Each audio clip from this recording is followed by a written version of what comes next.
Namaste children, welcome back to social science class. Children, we discussed about Akbar and his achievements in the previous class. And Akbar's son Jahangir, later on his son Shah Jahan, they succeeded Akbar to the throne. And also they continued Akbar's policies to a great extent.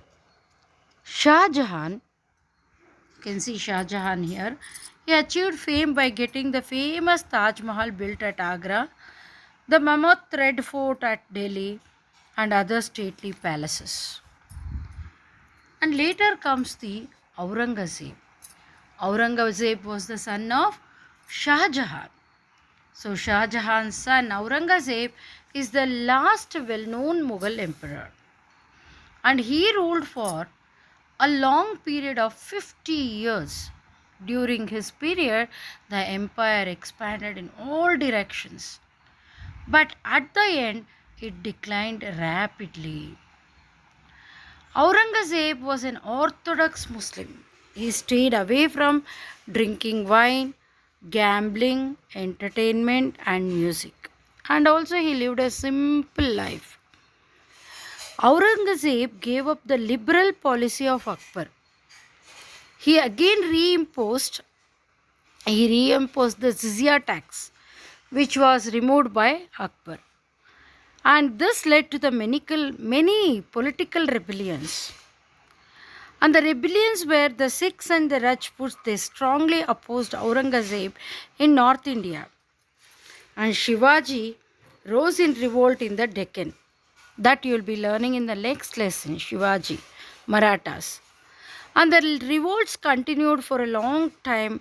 As a result, Aurangzeb lost enormous wealth, a large part of his army, and worst of all, his prestige, everything he lost. Enormous wealth he lost, and a large part of his army lost, and also his prestige also he lost. Many provinces of his empire became free, and the Deccan Wars sapped Aurangzeb's economic power as well as military strength. When he came to the Deccan, only there he lost more. Being exhausted, he died in the Deccan itself. With his death, the Mughal Empire was greatly weakened. Let me tell you about the cultural contributions of Mughal Empire, children. About the Mughal administration, Emperor possessed all civil and military powers. The emperor only possessed all civil and military powers. And the emperor's judgment was final in all matters. Whatever the matter, the emperor, whatever the judgment he has given, that was final. And the empire was divided into provinces. Provinces was then called subhas.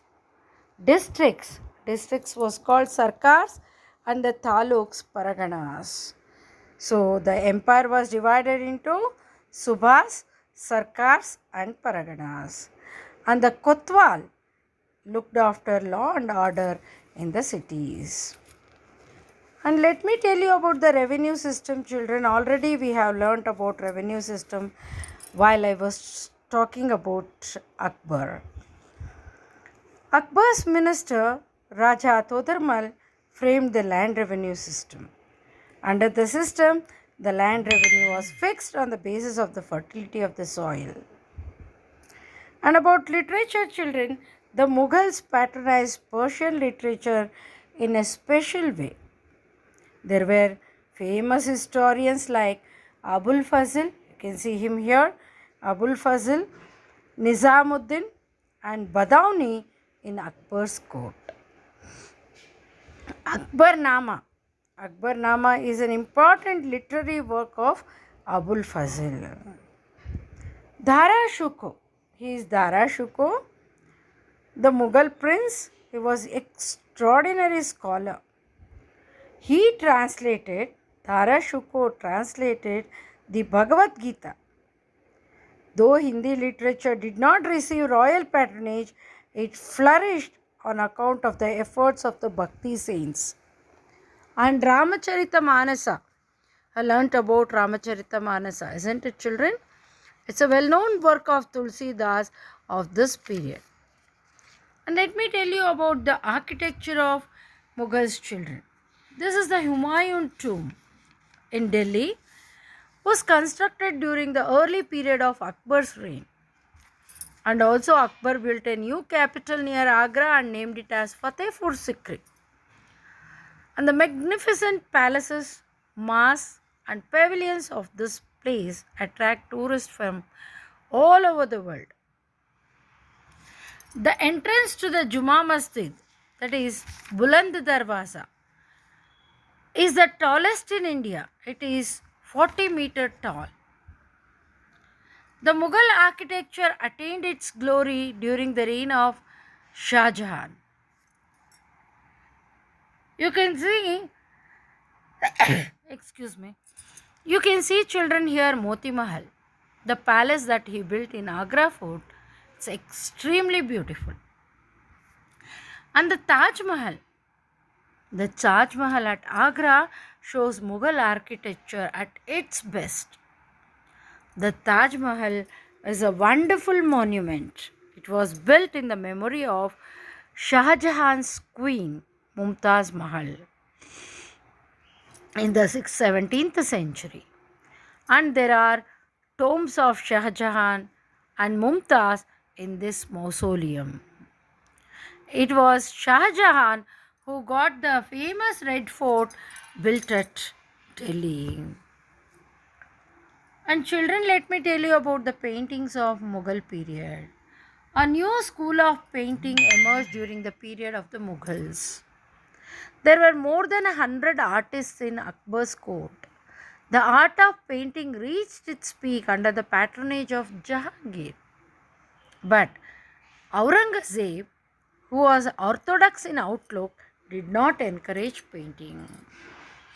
And let me tell you about music, children. Music received special patronage during Akbar's reign.